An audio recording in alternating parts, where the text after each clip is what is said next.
闽南有种特殊的煮鸭子方法，一斤鸭子居然要用半斤姜，这就是闽南特色小吃姜母鸭。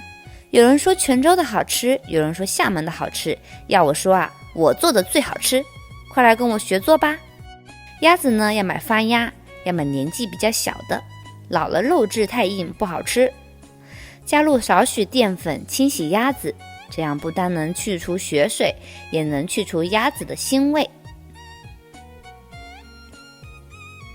先来调制姜母鸭的酱汁，1勺麦芽糖，些许白酒，3勺生抽，1勺蚝油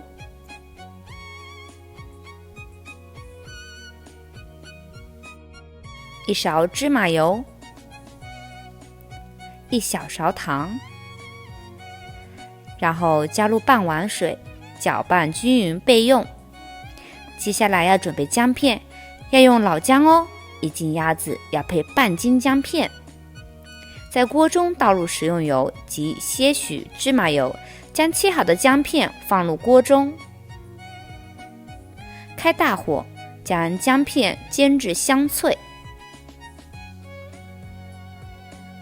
像这样看着有点卷边就可以了。然后将洗好的鸭子放入锅中，倒入调好的酱汁，汁水和鸭肉要一样高。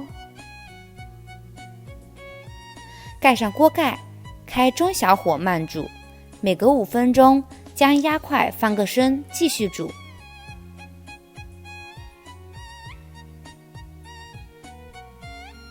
中小火慢炖40分钟左右，等鸭子差不多收完汁就可以吃啦。好香啊，快动手试一试吧。